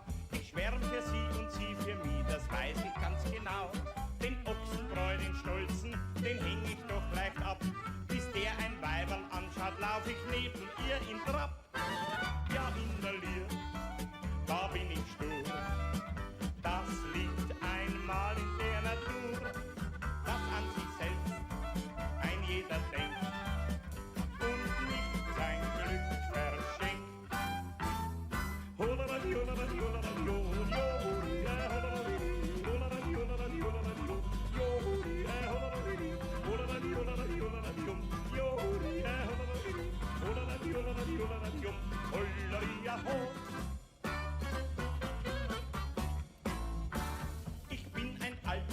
Gesell und hab mich drüber gefreut. Ein Eheleben, das braucht sich ebenso, hab ich meint bis heut. Da kommt der resches Weiberl, verdreht mir gleich den Kopf. Jetzt treibt's bei uns Herz, macht bum bum, jetzt macht ins Glück beim Schopf. Ja, in der Lier, da bin ich stur. Da sing ich wie ein Troubadour.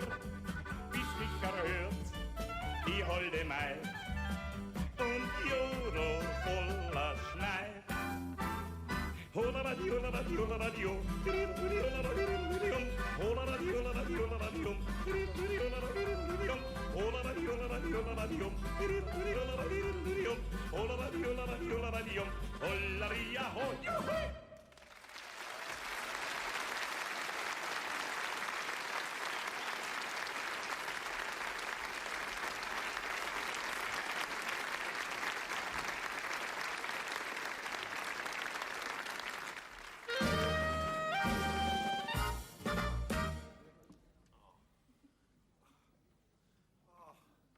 Ach, na, okay. Soll ich Platten auflegen? Ja, Liebe war es nie vielleicht. Na, bitte nicht. Total verspannt ist der Kerl. Au, Kuni, nicht so fest. Ja, so ist besser. Oh, au! Das ist ja, wie wenn einer von hinten die Augen rausdruckt hätte. Ja, richtige Batzlang hast. Ja. Ich sag's ja, wenn so ein alter Depper ist wie Du, den alten Deppen habe ich überhört. Ja, ist ja wahr. Jetzt hab ich gemeint, du hättest nur von den jungen Mädeln. Kuni, bitte kümmere dich nicht so viel. Au, nicht so grob. Au. Die Gott Geburtstagskind. Grüß dich, Kuni. Grüß Gott. Ja, was ist denn mit dir los, Dominik? Du schaust gar nicht gut aus. Ja, der Herr war wieder mal unterwegs bis 3 Uhr früh. Ehrlich, ha? Neue Flamme, Oh. dunkelblond, knabenhafte Figur, rauchige Stimme. Au, her kann nicht hinschauen. So eine Art Amanda Lear. Die Weide, wo hast du die aufgerissen? Kuni, jetzt ist genug. Dankeschön. Jetzt hör doch einmal auf.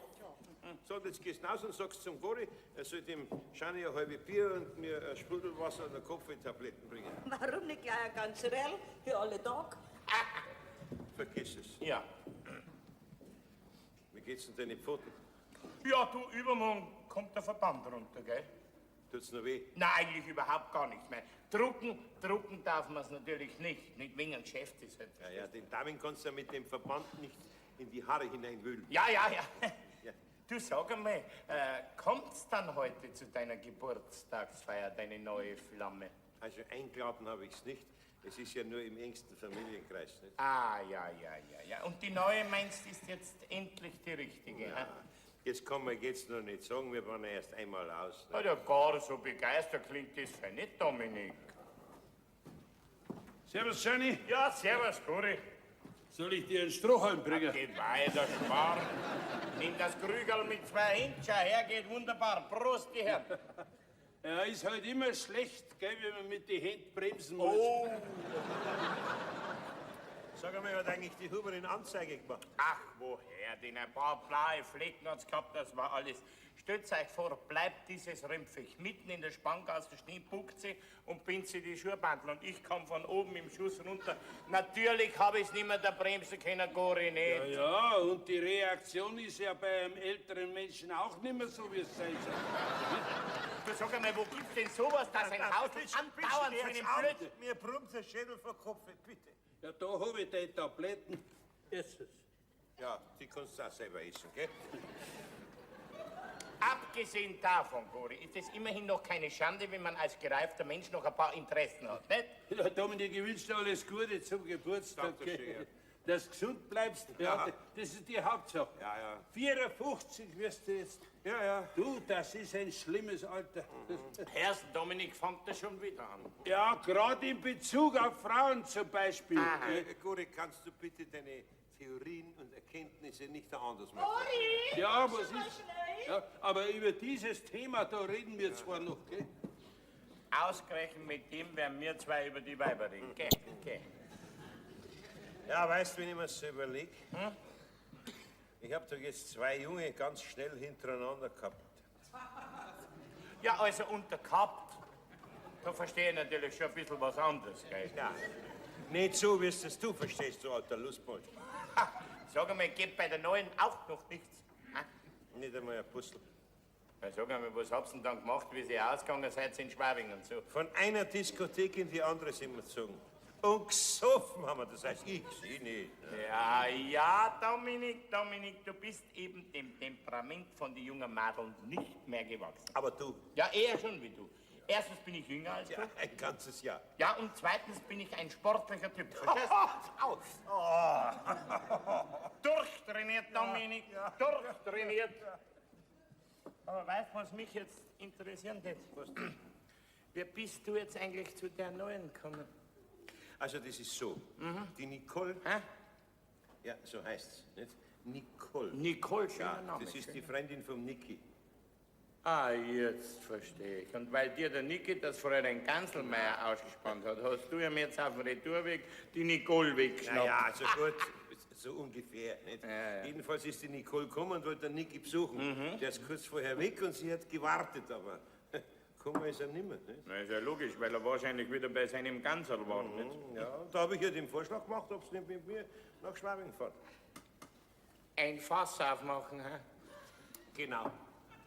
Du hast einfach die Freundin vom Niki gefragt. So mir nichts, dir nichts. Eigentlich ist der Vorschlag ja mehr von ihr gekommen, wenn ich ganz ehrlich bin. Sie ist also auf dich geflogen. Genau. Hochinteressant, Dominik. Was ist jetzt das für ein Typ? Ja, du hast doch gehört, was die König gesagt hat. Ja. Dunkelblond, gell? Knabenhafte Figur, rauchige Stimme. Eigentlich mehr der Typ, auf dem du eigentlich stehst. Ne? Ja. Dominik, du hast halt immer eine Schwäche für die leicht barocken Formen gehabt, gell? Ja. Dunkelblond, Ja. Stich ins Rötliche, 42er Figur, muss er zu mir passen. Ja, freilich. Schau zu meinem Wesen. Da passt halt mehr der sportliche, nicht? Der schlanke Typ, nicht?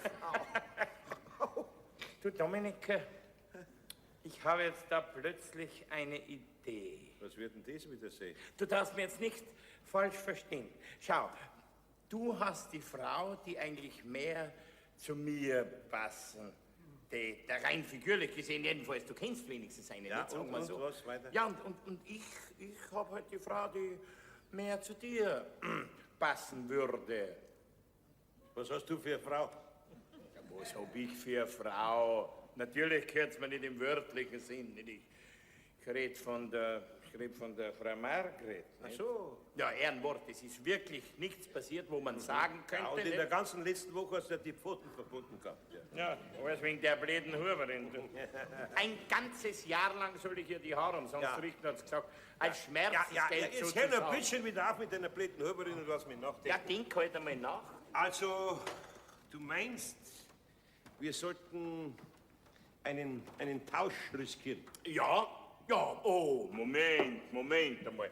Ich muss mir's natürlich schon vorher anschauen, nicht? Ich kaufe nicht die Katze im Sack. Ne? Naja, also die richtige Größe jetzt. Ja. Passen das auch zu mir? Vom Geschäft versteht's auch was. Vom Chef versteht's auch was, ja. Ming tut's ja. Hängt jetzt mehr.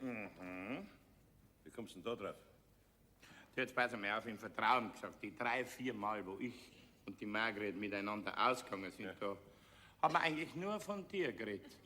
Von mir? Ja, ich hab das nur nicht gesagt, weil du sowieso schon überspannt genug bist. Jetzt hörst du aber auch wie und überspannt, gell? Ja, ich hab an die Margret hingesponnen, als wäre der Romeo an seine Julia, und sie schwärmt da von dir. Die Margret. Ja, freilich, aber bist du was spannst, geh weiter. Ja, also wenn ich ganz ehrlich bin, von den jungen Dingen habe ich nur. Ne? Okay. Ja, und die Margret wird mir eigentlich immer sympathischer. Ja, wie wenn man sie schon länger kennenlernt. Weißt du, so heimelig ist es mir bei dir. Aha, siehst du, da haben wir's schon. Dir wird sie heimelig und mir wird sie von Tag zu Tag unheimlicher. Also, Schani, abgemacht, der Tauschversuch gilt. Schluge? Ja! Du Gruberlack, du Gruberlack! Schmerzlos noch! Was hat denn der arme Spatz? Der arme Spatz hat mir selber die Hand hergestreckt. Mein Kopf, Frau Margret. Heile See. Ja. 7 Tage Regen, 7 Tage Schnee und tut schon immer weh. Ein bisschen schon noch, ein bisschen schon. Meine Herren, draußen ist ein kaltes Buffet aufgestellt. Oh. Ich würde Sie bitten, sich daran gütlich zu tun. Ja? Also ein bisschen was könnt ihr eigentlich schon essen. Vielleicht wird's mir dann wieder besser. Geh weiter, Schanike, mit. Ja, ich kann doch nicht. Ja, ich geb dir's ja ein. Ne? Danke ich mit. Dankeschön.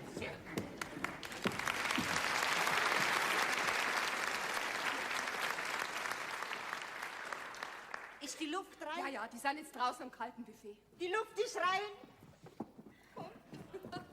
Eigentlich wäre das gar nicht mehr nötig. Ich glaube, der hat sowieso schon genug von mir als Damenimitator.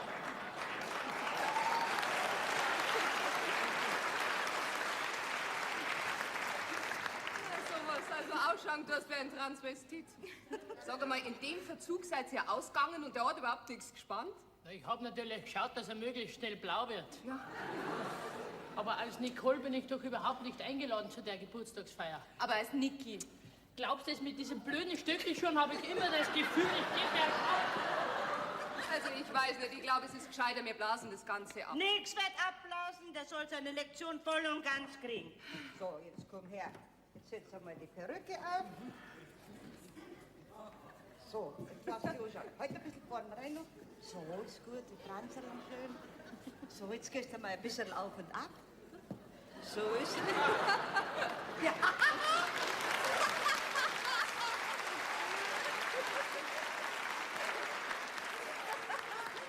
Zeig deine Fingernägel her. Prima. Jetzt kommen sie dann gleich. Oh, Niki, geh schnell raus. Du, und wenn ich klopf, dann kommst rein. Ja, ist schon recht, Tante Kuni, aber die Verantwortung übernimmst du, gell? Okay.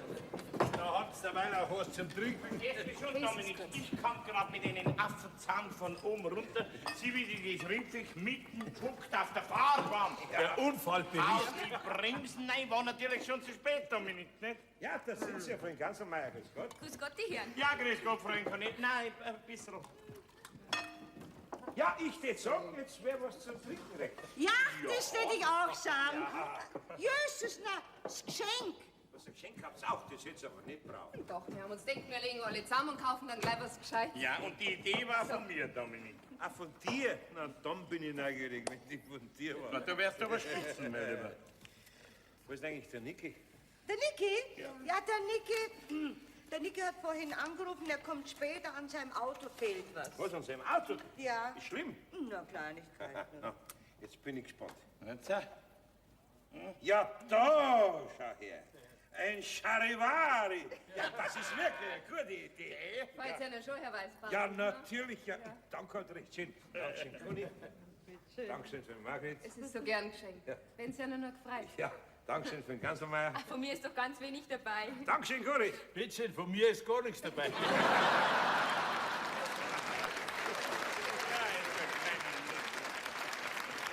Ja, und merci, Janie. Gern schön, ja!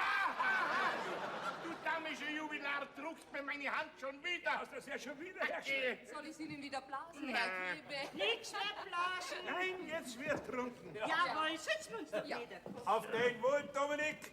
Prost. Dass gesund bleibst und lang lebst. Ja, Dankeschön, Conny. Prost. Prost, Dominik. Gut, gell?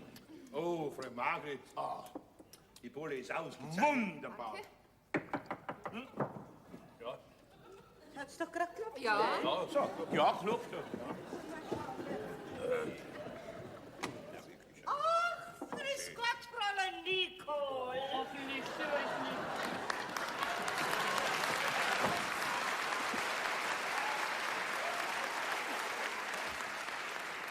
Störe ich nicht? Nein, grüß Gott, Frau Nicole. Aber Sie haben Pech, der Niki ist wieder nicht da. Oh, gestatten Sie, mein Fräulein, dass ich mich vorstelle. Jean Gribel, mein Name. Ich bin ein alter Freund des Hauses. Ich habe schon sehr viel gehört von Ihnen, Herr Kribel. Oh, ich nehme an, doch nur Gutes. Das Allerbeste sogar, nicht wahr, Herr Weißbauer? Ja, freilich, ja. Und das ist sicher Ihre Freundin. No. Nein, das ist Frau Ganselmeier vom Büro. Die übrigen Herrschaften kenne ich ja schon. Ach, trinkst doch auch ein Gläschen Bohle, Fräulein Nicole. Verbindlichsten Dank, meine Liebste. Tja, ich würde sagen, wir trinken auf das Wohl des Geburtstagskindes. Ja. Many happy returns of the day. Ja, Prost. Prost. 45 sagten Sie, werden Sie heute? Nein. Da müssen Sie sich verhört haben, Frau Nicole. Schön wär's, Gell, Dominik? 54 wird er. Aber ich könnte schwören, dass Sie 45 gesagt haben. Ja, gesagt hat es vielleicht schon. Prost! Und Sie wollen Ganselmeier? Sind Sie ganz ohne Ihren Freund da? Ja, Sie haben doch einen Freund, oder? ja, aber der kommt ein bisschen später. Mensch, das ist vielleicht ein steiler Zahn. Bei mir wird's Frühling. Uni, wir wollten ihm das andere doch auch noch beibringen. Das mach ich schon. Oh, Herr Kribell, haben Sie sich Ihre Händchen verletzt? Aber nur eine Spur. Wann ich Ihnen berichten darf, wissen Sie, ich fröne seit neuestem dem Radrennsport. Interessant. Ja, und bei einer Trainingsfahrt komme ich in irrer Geschwindigkeit an eine abschüssige Stelle. Da steht eine gewisse Frau Huber, Sie werden sie nicht kennen. Mitten auf der Fahrbahn bugt sie und bindet sie die Schürbantel des Hemdes. Da war es natürlich schon passiert. Tja, das geht oft schnell. Aber so ein sportgestählter Mensch wie Sie es sind, Herr Kribell, steckt sowas weg wie nix. Bonbon. Man merkt ihm sofort, dass Sie einen Blick haben für sowas. Oh, ein bezauberndes Händchen haben Sie da, Nicole. Oh, pardon. Ich darf doch Nicole zu Ihnen sagen. Aber natürlich, mein lieber Sean. Ich darf doch Sean sagen. Ach, Sie machen mich überglücklich. Sie sind mir aber ein Charmeur, Herr Kribell. Sean, s'il vous plaît, Mademoiselle. Natürlich, Sean. Übrigens, Fräulein Nicole, draußen ist ein kaltes Buffet aufgestellt. Vielleicht begleitet Sie der Herr Kribell. Eine gute Idee. Kommen Sie, Sean. Ich wüsste nicht, was ich lieber täte. Was machen Sie eigentlich beruflich, Nicole? Nun raten Sie mal. Showbusiness? Errate, mein lieber Sean. Das ist ein klasse Madel. Die losen immer aus. Ah, oh.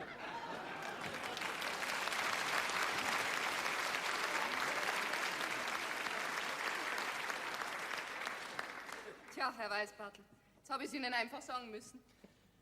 Also, ihr seid da vielleicht eine Bande.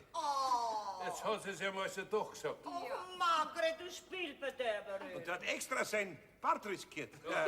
Dem lassen wir uns alle sein. Der Nick ist unschuldig. Ja, na, jedenfalls danke ich Ihnen, Frau Margret, dass wir es noch gesagt haben vor der Demaskierung. Ja, ich habe ein richtig schlechtes Gewissen gehabt. Ja, und was wird jetzt aus unserem Striptease? Was er strippt, ist auch noch vorgesehen. Freilich, das wäre der Höhepunkt. Ja, ich hab doch schon die Platten besorgt. Du, das war gar nicht so einfach. Die Verkäuferin hat mich gefragt, was soll es denn für eine Platte sein? Ich habe gesagt, eine für einen Striptease. Du, die hat vielleicht Augen gemacht.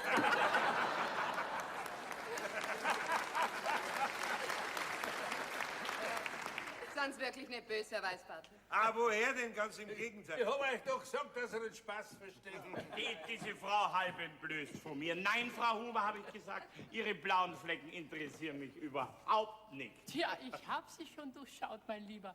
Sie lassen bei den Frauen aber wirklich keine Gelegenheit aus. Aber ich bitte Sie, Nicole. Excusez-moi, einen Moment. Was ist los, Dominik? Wollen wir nicht ein bisschen tanzen? Wahrscheinlich, ich kann das Wort tanzen schon nicht Na, mehr. vielleicht legt der Herr Griewe einen Solotanz aufs Parkett. Aha. Oder Frau Nicole. Ja, das wäre schon eher was. Also gut, ich tanze für euch. Oh, na geh aber hinaus. Nein, du bleibst da. Ein klasse Madel, sag ich das. Hast du einen guten Tag gemacht? Ja, aber du aber auch, gell? Ja. Ja, pst, stopp.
Das ist die glaubhafte Figur.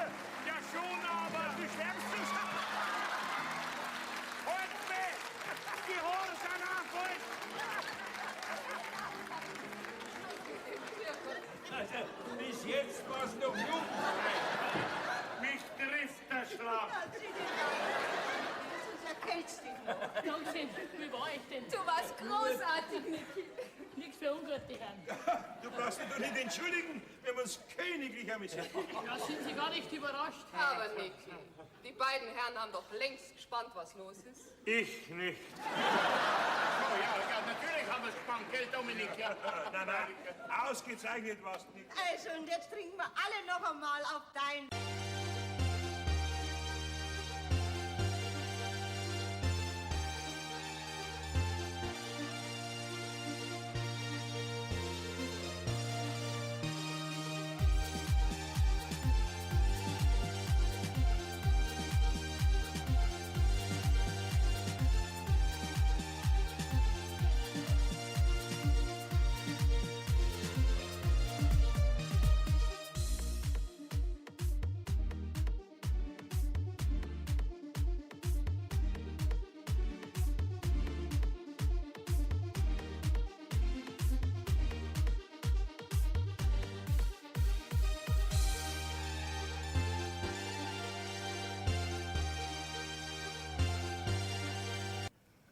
Ach, deswegen ist er damals so schnell weg und hat nicht gesagt, warum. Ja, es war besser so. Nein, das war nicht besser so. Wenn ich gewusst hätte, dass ein Kind unterwegs ist, dann wäre manches anders gekommen. Jetzt ist halt so, wie es ist. Also, du bist der Sohn von der Mena und von mir. Ja, Papa. Ja, geh her, du. Aber jetzt bleibst du bei uns, gell? Freilich. Ja. Und Sie bleiben auch, Frau Margret. Wenn Sie wollen, als meine Frau. Freilich willst, sag halt nicht. Jetzt brauchst du nicht mehr weinen, Tante Kuni, jetzt ist ja alles gut. Also, was ist? Willst Ja. Ich habe überhaupt nichts gehört. Ob du mich willst. Ja, ich will dich. Ja, danke. Ja. Jetzt sind wir eine richtige Familie, gell? Und deine Schwiegertochter hast auch schon, Papa. Ich bleib aber trotzdem im Büro. Dominik, Herr Weißbart. Also, nur nicht hudeln, jetzt sind Sie erst einmal mir dran, gell? Ja. Lieber Dominik, trotz widriger Umstände, meine Person betreffend, aber als ältester Freund des Hauses und sozusagen als Maître de Plaisir, möchte ich der Erste sein, der dir von ganzem Herzen zu deiner Spätlese gratuliert. Dominik!